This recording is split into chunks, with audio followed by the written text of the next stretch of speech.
Silly American. Hi, thank you for joining. Rick, the Silly American here. I want to talk about a powerful beginning. But before we get to that, I wanted to talk about why I decided to call myself the Silly American. I know that in the rest of the world, there is a perception that a certain percentage of Americans have very little knowledge about life outside the U.S., and some of those have some pretty strong misconceptions leading to some very silly answers or encounters. I'm sure that a few non-Americans even share jokes about silly Americans. So here's one from me. The joke is, the Silly American asks, "Does England have a 4th of July?" The reply, "No, they skipped from the 3rd right to the 5th, and everyone laughs. Ha ha ha."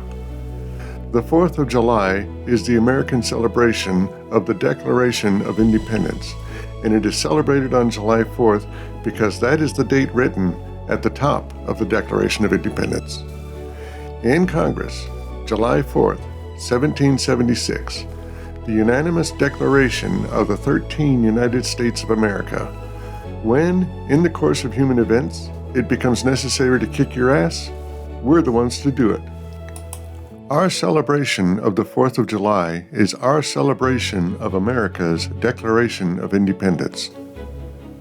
So the question is really asking, does England celebrate the American Declaration of Independence? The laughable answer is no, of course not. Why should they? In what way have any British people benefited from the American Declaration of Independence? It is a uniquely American experience, and it is not widely celebrated outside of America. Which prompts me to ask, why not? The Declaration of Independence and the American Revolution introduced freedom, equality, and self-governance to the rest of the world. The foundations of freedom were present in the growing Enlightenment movement across Europe and in the constitutional monarchy, but the American Revolution put it into action and showed the world that freedom was possible. This We the People movement was something novel and different, but caught on and spread out fast as populations everywhere wanted what the Americans had fought so hard to achieve. This new freedom from tyranny movement became the norm across the world, and the struggle continues today, but the freedom movement started here, and the Declaration of Independence was the spark.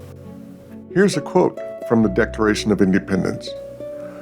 "We hold these truths to be self-evident, that all men are created equal, that they are endowed by their Creator with certain inalienable rights, that among these are life, liberty, and the pursuit of happiness." Today, as we celebrate 250 years of freedom, we do hold these truths to be self-evident. But when the Declaration of Independence was delivered to King George III back in 1776, these words were anything but self-evident truths. They were blasphemy. They were heresy. They were revolutionary. You see, British society had a rigid class system. Royalty was at the top, followed by aristocracy and nobility, then gentry, finally commoners.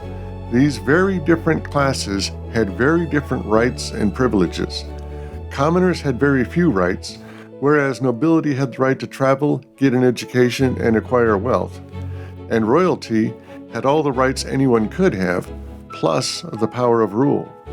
For anyone to suggest that these different classes were, in fact, equal, that was a big taboo, a big no-no, absolutely unheard of. But that's exactly what the Declaration of Independence did say, and the whole world listened. Because of the men and women who started, then carried off the American Revolution, similar revolutions began to pop up all over the world, starting with the French Revolution, the Irish Rebellion, and any number of revolutionary wars happening across Central and South America, then spreading across Europe and the rest of the world as more and more populations wanted what the Americans had fought so hard to achieve. Comparing world governments before and after the American Revolution, you can see the change. Not an immediate change, but a slow and powerful one, even England itself.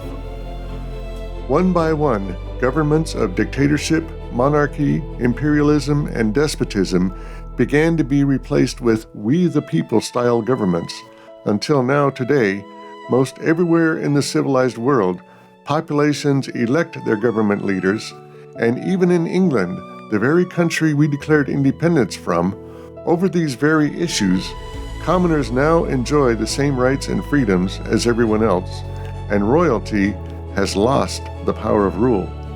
Sorry, Charlie. If you recall, earlier I asked, in what way have any British people benefited from the American Declaration of Independence? It seems to me that the whole world changed, and except for a few kings and dictators, everyone benefited. And it all started right here. When the American Revolution stood triumphant over the most powerful king on the planet, it showed the world what was possible, and the fire was lit.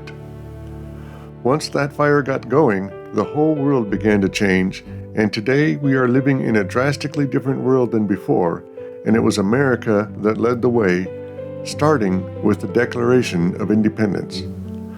So why isn't the 4th of July celebrated by the rest of the world? It certainly should be. Back in 1776, the Declaration of Independence was so popular with the rest of the world that it was read aloud at public gatherings all across Europe. I wonder if the signatories, the men who signed the Declaration of Independence, I wonder if they knew how big this thing would become, this new movement for freedom that they started. I wonder if they wondered whether we'd be celebrating their words and signatures year after year, even 250 years later. I wonder if they had any idea how much humanity would change because of that little piece of paper that they signed. They certainly knew the cost, as is evident in the last line of the Declaration of Independence. And for the support of this declaration, with a firm reliance on the protection of divine providence, we mutually pledge to each other our lives, our fortunes, and our sacred honor. A powerful end to a powerful beginning. Thank you for listening.